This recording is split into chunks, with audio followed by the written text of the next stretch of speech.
Зима для севера – это то время, когда можно попасть в те места, куда летом невозможно пройти на колесной технике. Река Онега издревле была одной из водных путей, связывающих центральные земли России с Беломорьем, что сыграло важную роль в освоении севера. Понежье и побережье Онежской губы Белого моря – это особый регион, объединенный общностью культурных традиций. В истории русского деревянного зодчества архитектурные традиции Понежья XVII-XVIII веков составляют яркую и неповторимую страницу истории. Итак, мы отправляемся в эту экспедицию, чтобы добраться до удаленных сел и деревень Понежья, чтобы своими глазами увидеть удивительную архитектуру деревянных храмов, погрузиться в историю старинных путей сообщения и, конечно же, пройти непростой маршрут.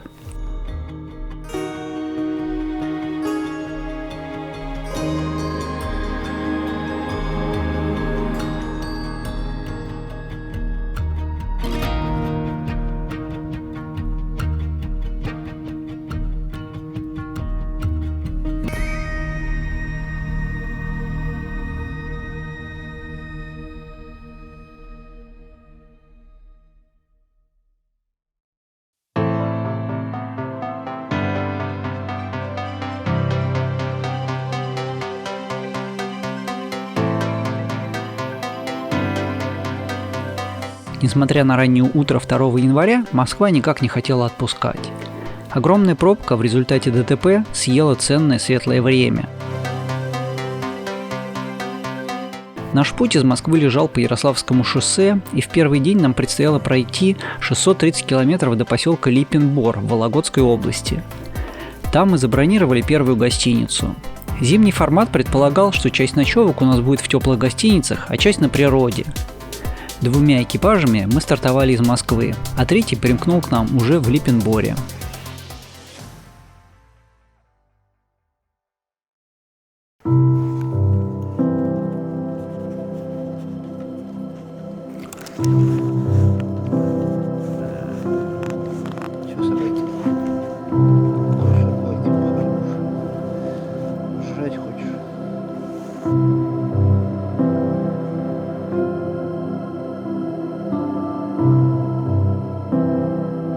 В гостевом доме есть своя кухня, что очень удобно для большого коллектива. И поужинали, и позавтракали на месте. Все влезло. А? Все поставишь? Готовя эту поездку, я посмотрел большое количество фильмов о поездках по Архангельской области. Но один из фильмов оказался поистине выдающимся, и мне даже стало немного грустно, что я не смогу сделать фильм лучше. Вот здесь будет ссылка на, пожалуй, один из лучших фильмов про деревянное зодчество Понежья, и всем, кто отправится, я настоятельно рекомендую посмотреть этот фильм. Ну а я попробую рассказать о старинных дорогах, о нашей поездке, о ледовых переправах и зимниках. Ну и, конечно же, про старинную деревянную архитектуру я тоже расскажу.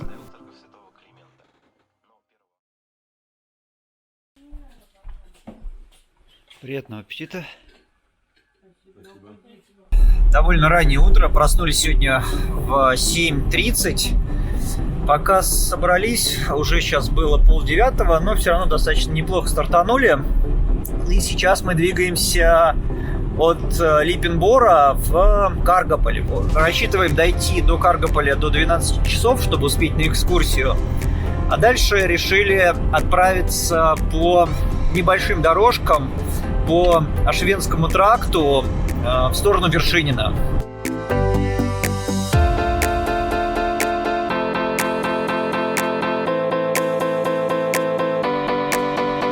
Знаменитую трассу Р1 уже улучшили. До Солза теперь ведет хорошая, широкая грунтовая дорога. Поворот на нее теперь ближе к Липин-Бору.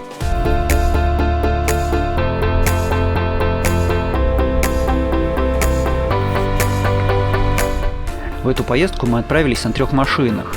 Так удачно получилось, что и машины почти одинаковые, 2 105-ки и 1 78-я с одинаковыми движками, и экипажи одного опыта. Очень удачный коллектив подобрался, что позволило нам идти и в одном темпе по дорогам, и жить на стоянках. Да, кстати, совсем забыл рассказать о цели нашей поездки. Итак, мы планировали поехать от Каргополя на север вдоль реки Онеги, чтобы посетить и полюбоваться старинными деревянными храмами.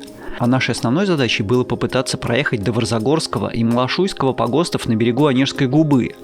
Летом сюда попасть можно только по воде, а зимой, когда река Онега, Топшеньга и Ниминга замерзают, сюда прокладывают зимник. Но прямо перед Новым годом эти ледовые переправы еще не работали, было тепло. И основная интрига была в том, сможем ли мы преодолеть этот маршрут или нет. Ну что, товарищи экспедиционеры, поздравляю вас с прибытием в Архангельскую область. Ура! Ура! Экспедиционеры.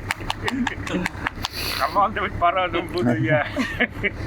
Так, значит, гостиницу я отменил только что, так что другого пути у нас нету.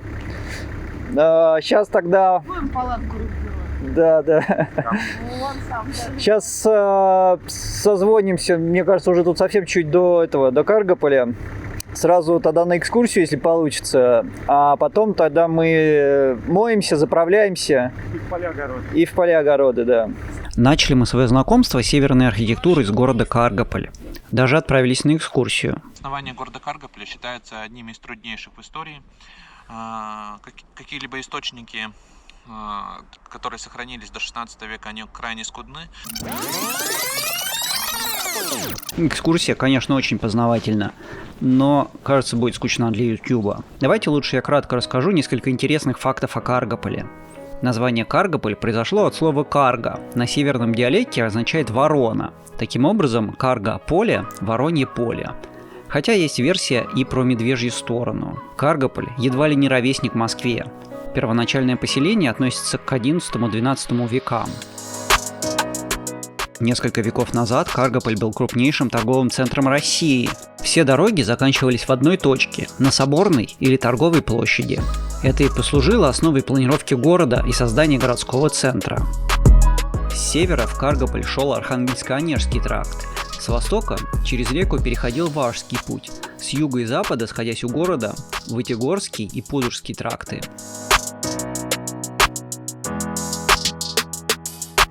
Тут же на Соборной площади находится несколько храмов. Христорождественский храм 1562 года, Введенская церковь, церковь Иоанна Предтечи 1751 года и колокольня. И еще есть легенда, что под всем Каргополем были выстроены подземные лабиринты. Ну и, конечно же, легендарные полоскальни на берегу Онеги. Сейчас они построены заново, но можно при желании пополоскать белье.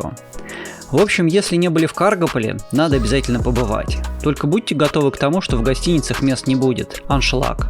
Вот такой вот он, развитой внутренний туризм.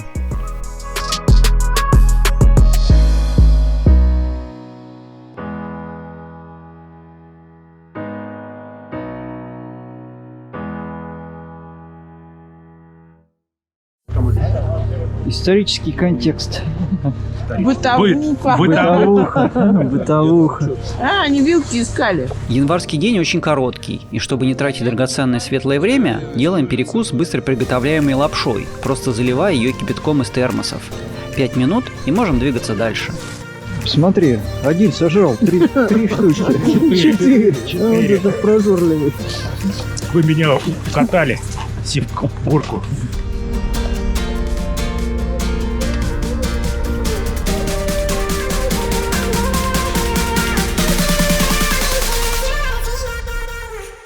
В Каргополе заехали на мойку. Дальше дороги будут чистыми, и машины уже не будут пачкаться. А на ночевке, да и днем, постоянно обтирать одежду, грязную машину не хочется. Ну и тут, наконец, поклеили наклейки нашей экспедиции. Исторический момент. У тебя на мокрую, видишь, она хорошо ложится. Да, я знаю. Я просто не знаю, что на морозе, если на мокрую делать. А ничего, оно высохнет, и все будет хорошо, да. Я вроде где-то клеил уже так. Ну вот. У меня, правда, пацан уже попрыгал на ней.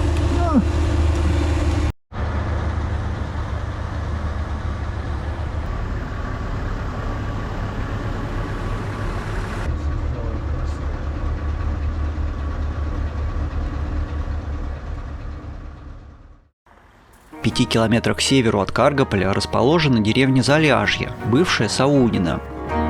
Здесь находится один из красивых деревянных ансамблей Поонежья – церковь Иоанна Златоуста.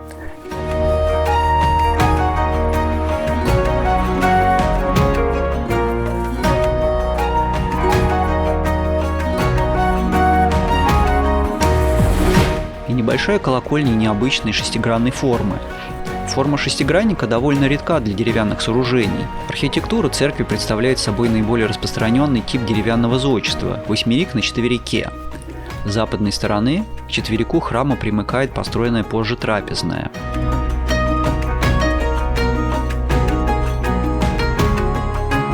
В церкви сохранился расписной потолок неба, но, к сожалению, церковь была закрыта, и мы не смогли его посмотреть.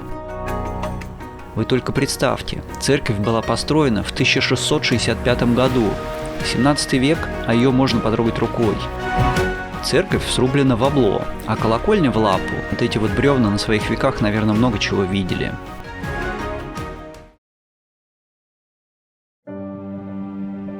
Наш дальнейший путь лежал на север.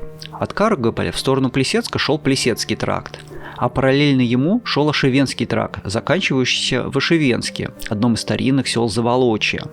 История Александра Ошевенского монастыря заслуживает отдельного повествования.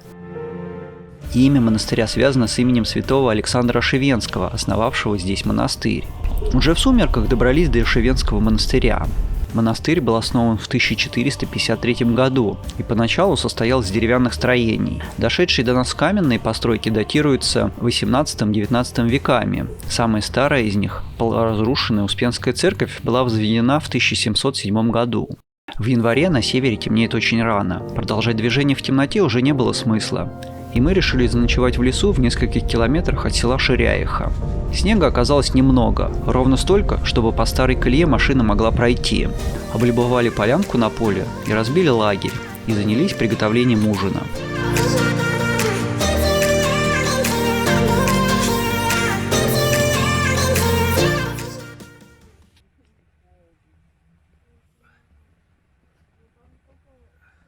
Это прекрасный продукт, который восстанавливает силы. Давай так, в чем секрет твоего плова? В чем секрет? Это желание его приготовить, понимаешь? Ага. Если готовить без желания, любая пища будет в горло не полезет. Душа. Когда человек хочет приготовить, хочет Ну а ты мясо хоть добавляешь? мясо лишнее. Зачем? Лишнее? Это он вегетарианец. Главное желание, я понял. Вегетарианский. Главное желание. На кокосовом молоке, веганский. Все, Видишь, у нас творчество, видишь, мы делимся опытом друг с другом. Видишь, я что-то черпаю у Юрия. Сейчас на максималке, и он должен закипеть. Потом жидкость должна уйти в рис, а потом уже ставится горочка и закрывается томить. На малом огне. У каждого свои. Вот, вообще класс. Ну вот и посмотрим. Вот эти вот секреты прям. Это секреты мастерства, они точатся годами. Ты не вы солил? еще не солили? Ты не Нет, солили? Давай. Вот самое главное. Видишь, вот Главное посолить. главное не Она пересолить. какая-то специальная, да, у тебя? Ну, она со специями просто. Ой-ой-ой, она очень соленая, много не клади. Меня жена за это бьет, что я много солю. Я уже слышал сегодня с утра. Классный ящик, он морозостойкий. Это для Мне нравится, как он открывает. транспортировки этих продуктов замороженных. Я их сколько таскаю, никаких проблем с ними. Не колется, не ломает, не крутится. Класс. Мясо, Риса это... Мы 3 дня будем.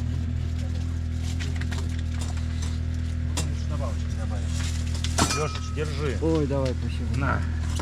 Ты малого позвал? Да.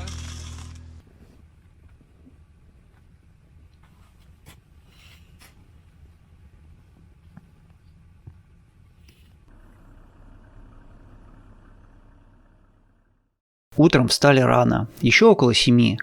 Позавтракали, и только забрезжил рассвет, выехали со стоянки.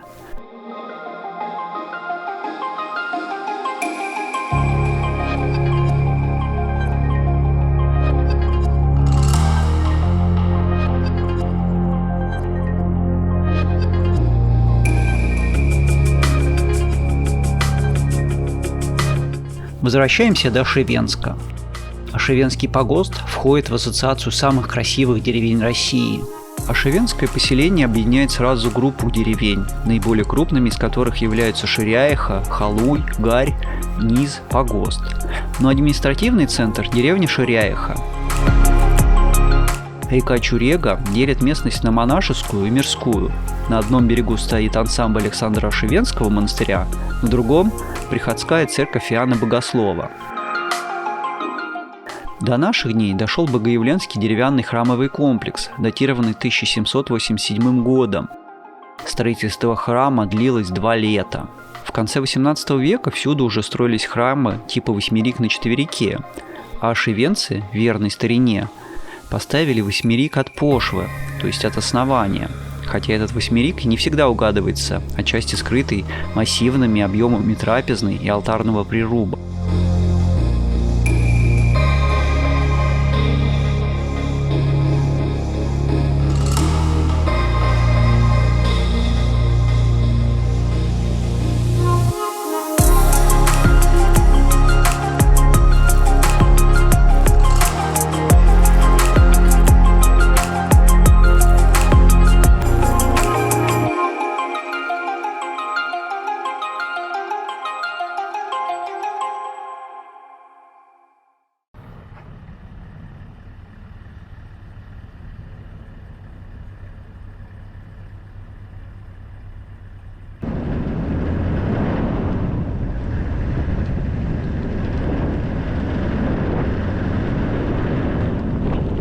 На краю деревни увидели огромную деревянную избу с расписным кровельным свесом. И там так все сделано, да. Умели. Проехали еще немного вперед по дороге до небольшой часовни Георгия Победоносца в деревне Низ. Подошел местный житель и открыл для нас храм. Какой-то это 18-19 века. Да, маленькая такая. Много ходила, сейчас не очень. Делается по новой. А на пластике. Ага. Настоящий музей А куда? настоящий музей в Каргополе. В Каргополе, да? Да, Вот да. в этом большом соборе. Да. А Ошивенский монастырь, он сейчас действующий? Там вот мы видели вчера. Ну там есть, да, есть. То есть они постоянно живут там? Да, есть. Служба там идет, есть. А вот та большая деревянная... А это тоже относится к ним. А там внутри тоже небеса и... Да, все хорошо. Ага. Но это только если к ним обращаться, вот, в монастыре. А, Они это могут. к монастырю туда. Не дойдешь.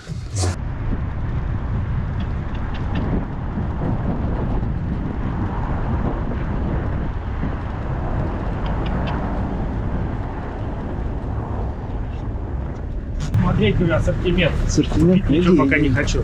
Выходи. Здравствуйте. Здрасте. Еще народ живет. У нас еда-то... Вода только, воду наберем. Вода есть тоже. Ну, набрать как колодец. Колодец, кстати, там будет, где вот церковь стояла, Да? там чуть дальше. Ну, я видел, бабушка тащил 2 ведра. Тащил 2 ведра где-то. Яйца есть у нас? Яйца хренова гора. Ну ладно, тогда. Да особо и ничего не надо.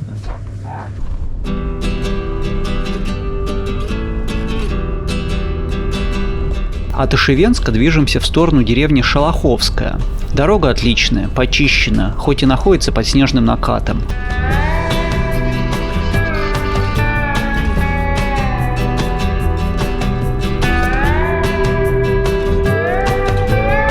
По пути не могли не остановиться около замечательной детской горки в деревне Озерко. Ну как детской? Все взрослые, без исключения, тоже покатались на ватрушках. Угу. Кататься только на ватрушках. Он на ковриках.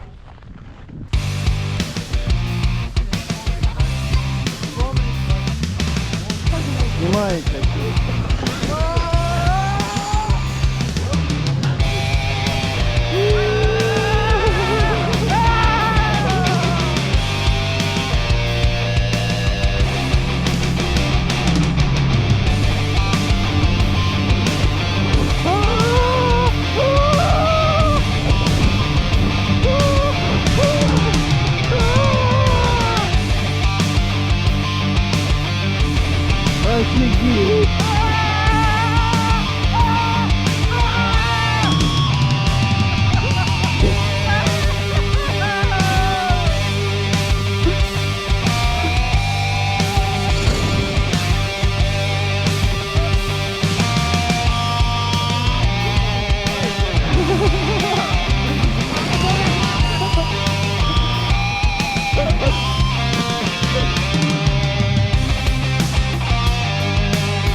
село Шелоховское, или как его раньше именовали Архангела, село на берегу Онеги.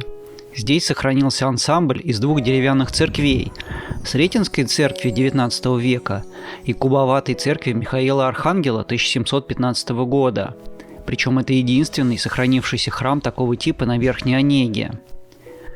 Кубоватые церкви встречаются только в Понежье и по Поморскому берегу Белого моря. Под термином «кубоватый» понимают округлое четырехгранное подкрытие четвериков, напоминающее массивную луковичную головку.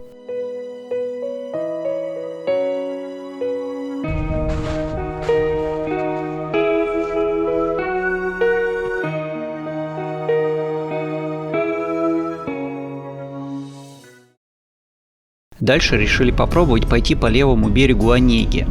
Мы знали, что моста в Рудниковской нет, но почему-то надеялись, что есть ледовая переправа.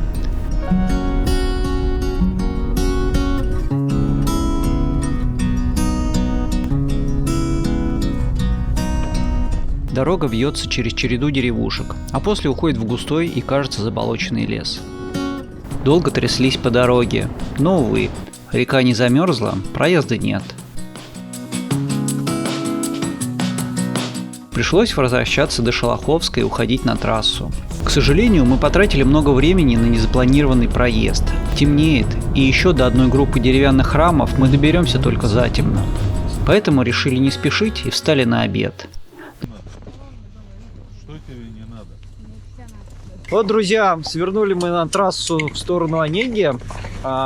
Значит, мы сейчас планируем проехать 90 километров, попробовать посмотреть переправу ледовую через Онегу Напротив Шамокши. И если она там есть, мы поедем дальше до Онеги, а завтра вернемся до нее и попробуем пройти по Зимнику в сторону Неменги, а от нее и Зимник в сторону Варзагор. Вот такой у нас немножко нестандартный маршрут, но зато мы сможем его пройти по нашему плану. Сейчас уже морозец крепчает, наверное, градусов 15. Но вот решили мы здесь пообедать. Еще одна переправа есть в Улитино, но от нее нет дороги дальше. А местные нам сообщили, что есть еще одна переправа в районе деревни Каска. От нее на восток уходит лесовозка, по которой даже зимой возят лес. В общем, варианты переправы все-таки появились. В Онеге также аншлаг, все гостиницы заняты. Причем я бронировал все заранее и смог найти только номера в гостинице при Дворце спорта. Место напомнило советскую действительность. Сначала нашу бронь потеряли, потом заставили расписаться за пожарную безопасность, в номерах не оказалось горячей воды. Зато нам дали ключ от тренажерного зала с душевой. В общем, очень атмосферное место для тех, кто готов мириться с отсутствием комфорта. Но зато тепло и кормят. В следующей серии я расскажу о нашем дальнейшем маршруте, о сложностях переправы через реки и о зимней дороге в сторону Карелии. И, конечно же, о старинных путях сообщения, о Варзагорском и о Малашуйском погостах. Ставьте лайк, подписывайтесь на канал и всем удачи вне дорог!